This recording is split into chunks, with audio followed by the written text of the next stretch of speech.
Hello friends, कैसे हैं आप सभी। उम्मीद करता हूं आप सभी बहुत अच्छे होंगे।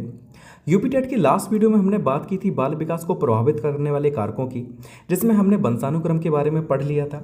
हमने जान लिया था कि जीन्स क्या होते हैं, क्रोमोसोम क्या होता है, वंशानुक्रम की इकाई क्या होती है, ये भी हमने जाना। साथ ही साथ वंशानुक्रम की परिभाषाएं भी हमने जानी जो इंपॉर्टेंट थी, रूथ बेडिक्ट के अनुसार, जेम्स टेबर के अनुसार, वुडवर्थ के अनुसार। फिर हमने जाना कि कौन कौन से ऐसे रोग हैं जो हमें वंशानुक्रम से प्राप्त होते हैं, यानी कि हमें अपने माता पिता से प्राप्त हो जाते हैं। उसके बाद हमने वंशानुक्रम की प्रक्रिया देखी, प्रोसेस देखी कि कैसे जो है बच्चे पैदा होते हैं। वंशानुक्रम का पूरा प्रोसेस जो था कि कैसे अंडाणु से शुक्राणु मिलेगा, निषेचन होगा, जायगोट बनेगा, फिर कैसे भ्रूण बनेगा, ये सारी प्रोसेस हमने देखी थी अपने लास्ट वीडियो में। साथ ही साथ देखा था कि कैसे बच्चे पैदा होते हैं, कितनी पॉसिबिलिटी रहती है लड़का होने की, कितनी पॉसिबिलिटी रहती है लड़की होने की। साथ ही साथ वंशानुक्रम के जो नियम थे, समानता का नियम, भिन्नता का नियम, प्रत्यागमन या परिवर्तन का नियम, ये हमने जाना। उसके बाद हमने वंशानुक्रम के सिद्धांत पढ़े थे जो कि इंपॉर्टेंट थे, जिसमें बीजकोष की निरंतरता का सिद्धांत, अर्जित गुणों के हस्तांतरण का सिद्धांत, मेंडल का नियम जो कि बहुत ज़्यादा इंपॉर्टेंट था। साथ ही साथ गॉल्टन का जो जीव सांख्यिकी सिद्धांत था वो हमने जाना। हमने जाना कि ग्रेगर जॉर्ज मेंडल को आनुवंशिकता का जनक भी कहा जाता है।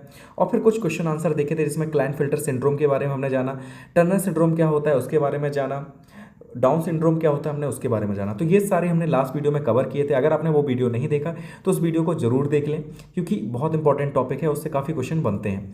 ये क्वेश्चन सिर्फ आपको सीडीपी में देखने को नहीं मिलेंगे, साथ ही साथ आपको साइंस में भी ये क्वेश्चन देखने को मिल सकते हैं। बायोलॉजी का जो पार्ट होगा उसमें भी ये सारे क्वेश्चन देखने को मिल सकते हैं। ठीक है, तो हमने अपने लास्ट वीडियो में बात की थी बाल विकास को प्रभावित करने वाले कारक। हम सभी को पता है कि दो कारक होते हैं जो प्रभावित करते हैं सबसे ज़्यादा, जिसमें पहला था वंशानुक्रम, जिसके बारे में हमने पढ़ लिया, और जो दूसरा कारक था वातावरण, जिसके बारे में हम आज के वीडियो में डिस्कस करने वाले हैं। तो चलिए स्टार्ट कर लेते हैं। वातावरण क्या होता है, एनवायरनमेंट क्या होता है। तो जो हमें चारों ओर से घेरे हुए है वो वातावरण है, यानी कि ऐसी कोई भी चीज़ जो आपको चारों तरफ से घेरे हुए है वो क्या है, वातावरण है। वो किसी भी तरीके का वातावरण हो सकता है, चाहे वो सामाजिक वातावरण हो, चाहे वो नेचुरल जो है वो वातावरण हो। तो कोई भी चीज़ जो आपको चारों तरफ से घेरे है वो क्या है, वातावरण है। इसमें भी सभी तत्व सम्मिलित किए जाते हैं जो सामूहिक तथा मिश्रित रूप से व्यक्ति के जीवन को प्रभावित करते हैं, यानी कि इसमें वो सारे तत्व आ जाते हैं जो किसी न किसी तरीके से आपके जीवन को प्रभावित कर रहे हैं, चाहे वो सामूहिक रूप से, चाहे वो मिश्रित रूप से। तो पहली जो डेफिनेशन है वो है एनास्टॉसी की।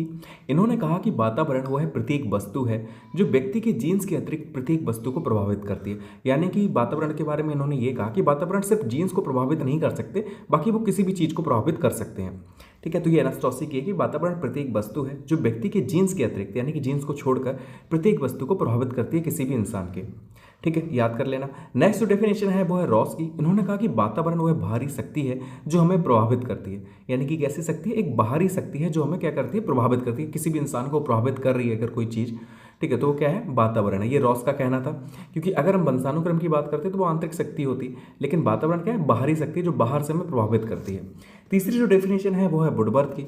इन्होंने कहा कि वातावरण में भी सब बाह्य तत्व आ जाते हैं जिन्होंने व्यक्ति को जीवन आरंभ करने के समय से प्रभावित किया है, यानी कि वातावरण में वो सभी बाहरी तत्व आ जाएंगे जिन्होंने क्या किया है, जब बच्चा पैदा हुआ है, जब इंसान पैदा हुआ है, तब से लेकर अभी तक प्रभावित किया है। ठीक है, जन्म से पहले की बात इसमें नहीं हो रही, क्योंकि जन्म से पहले की बात होती तो वो वंशानुक्रम में आ जाता। जन्म से बाद की बात हो रही है, तो वातावरण में भी सब बाहरी तत्व आ जाते हैं जिन्होंने व्यक्ति को जीवन आरंभ करने से के समय से प्रभावित किया, यानी कि जब बच्चा पैदा हो गया उसके बाद से जितनी भी चीज़ों ने उसे प्रभावित किया वो क्या है, वातावरण है। ये वुडवर्थ का कहना था। अच्छी डेफिनेशन है, तीनों अच्छे से याद कर लेना। याद कैसे करेंगे, तो याद रखना कि एनास्टॉसी ने कहा था कि जीन्स के अतिरिक्त प्रत्येक वस्तु को प्रभावित करता है वातावरण। रॉस ने कहा बाहरी शक्ति है जो हमें प्रभावित करती है। वुडवर्थ ने कहा कि वे सभी बाहरी तत्व से आ जाते हैं जब व्यक्ति को जीवन आरंभ करने के समय से प्रभावित कर रहे हैं। तो तीनों डेफिनेशन काफ़ी अच्छी हैं। फिर क्या है कि वातावरण के प्रकार हम देख लेते हैं कि वातावरण कितने प्रकार का होता है। तो देखिए, वातावरण दो प्रकार का है, पहला आंतरिक वातावरण और दूसरा बाह्य वातावरण। पहले हम जानेंगे कि आंतरिक वातावरण कैसा होता है। तो आंतरिक वातावरण की अगर हम बात करें तो जन्म से पूर्व की अवस्था अर्थात गर्भावस्था की स्थिति आंतरिक वातावरण कहलाती है, यानी कि बच्चा जब माँ के गर्भ में होता है तो उस समय जो उसका वातावरण होता है वो क्या कहलाता है, वो आंतरिक वातावरण कहलाता है। तो वही इसमें बताया गया कि जन्म से पूर्व की अवस्था अर्थात गर्भावस्था की स्थिति आंतरिक वातावरण कहलाती है। तो क्लियर हो गया कि अगर बात हो रही है जन्म से पूर्व की तो वो क्या हो जाएगा, आंतरिक वातावरण हो जाएगा। ये हम कहें गर्भावस्था की स्थिति में जो वातावरण होता है वो कौन सा वातावरण कहलाता है, तो वो आंतरिक वातावरण कहलाता है। बाह्य वातावरण की बात कर लेते हैं, तो जन्म के बाद का वातावरण बाह्य वातावरण कहलाता है। इसमें भी सभी परिस्थितियां आती हैं जो सामूहिक रूप से व्यक्ति के बाह्य विकास व व्यवहार को प्रभावित करती हैं। यानी कि जन्म के बाद का वातावरण, जब बच्चा पैदा हो जा रहा है तो जन्म के बाद का जो वातावरण है जो उसे प्रभावित करता है वो किस में आ जाएगा, वो बाह्य वातावरण में आ जाएगा। तो वही लिखा है कि जन्म के बाद का वातावरण बाह्य वातावरण कहलाता है। इसमें भी सभी परिस्थितियां आती हैं जो सामूहिक रूप से व्यक्ति के बाह्य विकास और व्यवहार को प्रभावित करती हैं। ठीक है, तो जो बाहरी विकास है और जो बिहेवियर है उसको प्रभावित करती हैं, तो वो बाह्य वातावरण कहलाएगा। अब बाह्य वातावरण के दो प्रकार बताए गए हैं। कौन कौन से दो प्रकार हैं, तो बाह्य वातावरण दो प्रकार का होता है, पहला भौतिक वातावरण और दूसरा सामाजिक वातावरण। यानी कि दो तरीके से वातावरण प्रभावित करता है बाह्य वातावरण में, पहला भौतिक वातावरण और दूसरा सामाजिक वातावरण। पहला है आपका भौतिक वातावरण यानी कि फिजिकल एनवायरनमेंट। इसे प्राकृतिक वातावरण भी कहते हैं। इसमें भौतिक तथा जलवायु के कारकों के तत्व आ जाते हैं। यानी कि आपने देखा कि भौतिक वातावरण कैसे किसी को प्रभावित करता है, तो आपने देखा कि अलग अलग जलवायु वाले प्रदेश हैं। किसी जलवायु वाले प्रदेश में जो लोग हैं उनकी लंबाई बहुत ज़्यादा होती है, तो किसी में बहुत कम होती है।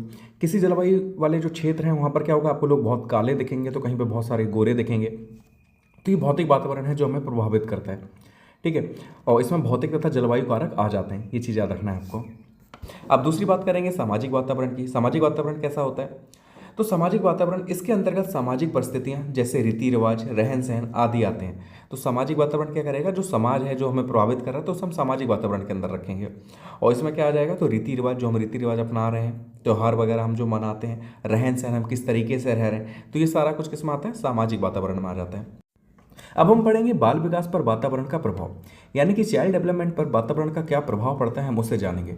तो सबसे पहले हम बात करेंगे शारीरिक विकास पर प्रभाव, कि जो बच्चे होते हैं उनके शारीरिक विकास पर वातावरण का क्या प्रभाव पड़ता है। तो देखिए, एक व्यक्ति थे फ्रेंच बोन्स, इनका क्या कहना था, इन्होंने कहा कि विभिन्न प्रजातियों के शारीरिक अंतर का कारण वंशानुक्रम ना होकर वातावरण है। ठीक है, इन्होंने क्या कहा कि फ्रेंच बोन्स का ये कहना था कि जो विभिन्न प्रजातियां हैं उनके जो शारीरिक अंतर आपको देखने को मिलता है, कोई छोटे दिख रहे हैं, कोई बड़े दिख रहे हैं, लंबे दिख रहे हैं, कोई काले हैं तो कोई गोरे हैं, तो इसका अंतर वंशानुक्रम नहीं है, वातावरण है। इनका ये कहना था। कैसे स्पष्ट किया उन्होंने इस चीज़ को, तो उन्होंने कहा कि जो जापानी यहूदी अमेरिका में अनेक पीढ़ियों से निवास कर रहे हैं उनकी लंबाई भौगोलिक वातावरण के कारण बढ़ गई है। तो इनका कहना ये था कि जापानी जिनकी हाइट कम होती है, यहूदी इनकी हाइट कम होती है, लेकिन जब से ये अमेरिका रहने लग गए और इनकी 5-6 पीढ़ियाँ निकल गई हैं, तब से देखा जा रहा है कि उनकी भी हाइट उतनी ही हो गई है जितनी जो अमेरिकन लोग हैं उनकी रहती है, यानी कि वो भी लंबे हो गए। तो इनका कहना ये था कि इसका सब वातावरण पर प्रभाव पड़ता है, वंशानुक्रम का इसमें प्रभाव नहीं पड़ता। ये कहना था फ्रेंच बोन्स का। ठीक है, तो फ्रेंच बोन्स ने क्या कहा कि विभिन्न प्रजातियों के शारीरिक अंतर जो देखने को मिलता है उसका कारण वंशानुक्रम ना होकर वातावरण है। और उन्होंने स्पष्ट किया कि जो जापानी यहूदी अमेरिका में अनेक पीढ़ियों से निवास कर रहे हैं उनकी लंबाई भौगोलिक वातावरण के कारण बढ़ गई है। तो ये फ्रेंच बोन्स का कहना था। अब हम बात करेंगे मानसिक विकास पर प्रभाव, कि मानसिक विकास पर कैसे प्रभाव पड़ता है वातावरण का। तो गॉर्डन का मत था, एक व्यक्ति हैं गॉर्डन, इनका मत था कि सामाजिक एवं सांस्कृतिक वातावरण न मिलने पर मानसिक विकास की गति धीमी हो जाती है। तो गॉर्डन का कहना यह था कि अगर सही से अच्छा सामाजिक और सांस्कृतिक वातावरण आपको नहीं मिलता है, ऐसा समाज आपको नहीं मिलता जिसमें आपका विकास हो, ठीक है, जहां आपको नई नई चीज़ें सीखने को ना मिले, तो अगर आपको ऐसा वातावरण नहीं मिलेगा तो आपका जो मानसिक विकास होगा उसकी गति बहुत धीमी हो जाएगी। लेकिन आपको एक ऐसा सामाजिक वातावरण मिल जाए, ठीक है, ऐसा सांस्कृतिक वातावरण मिल जाए जहाँ आपको डेली कुछ ना कुछ नया सीखने को मिल रहा है, नए नए लोग मिल रहे हैं जो बहुत जानकार हैं चीज़ों के, उनसे सीखने को मिल रहा है। तो अगर आपको ऐसा वातावरण मिलेगा तो आपका मानसिक विकास बहुत तेज से होगा। तो ये मानसिक विकास पर वातावरण का क्या प्रभाव पड़ता है, हमने उसकी बात कर ली। एग्जाम्पल भी ये है कि यदि 2 जुड़वा बच्चे हैं और उनको 2 अलग अलग वातावरण दिया जाए तो उनमें भिन्नताएं उत्पन्न होती हैं। यानी कि 2 बच्चे हैं, आप क्या करें, जुड़वा बच्चों को ले लें, एक को आप गांव में भेज दें, एक को आप शहर में भेज दें, उसे अच्छे स्कूल में पढ़ाएं, सब कुछ अच्छी चीज़ें दें उसे, और एक गाँव का बच्चा है जिसे कुछ नहीं मिल रहा, ठीक है, ऐसे परिवार में उसे भेज दें जो गरीब है, सीखने को नहीं मिल रहा, खेत में काम करने को मिल रहा है। तो जब वो बड़े हो जाएंगे तो आप देखेंगे कि दोनों में बहुत सारी भिन्नताएं आपको देखने को मिलेंगी, चाहे वो शारीरिक विकास से हो चाहे वो मानसिक विकास से हो, तो दोनों में बहुत सारी भिन्नताएं आपको देखने को मिलेंगी। तो यही कहा गया कि जुड़वा बच्चों को अलग अलग वातावरण दिया जाए तो उनमें भी भिन्नताएं जो है वो उत्पन्न होती हैं।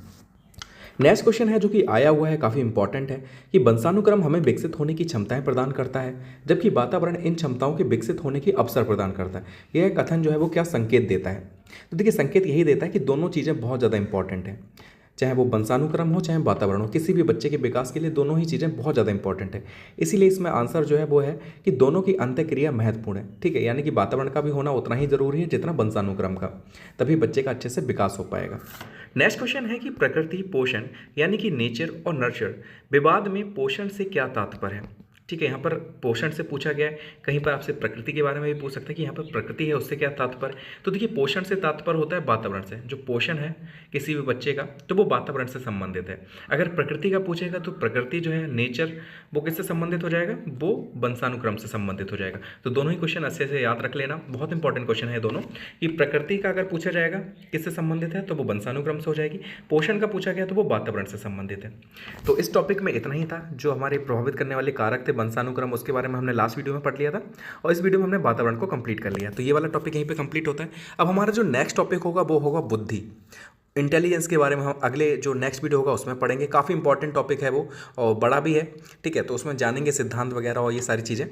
तो मिलते हैं फिर नेक्स्ट वीडियो में। Thank you so much for watching this video.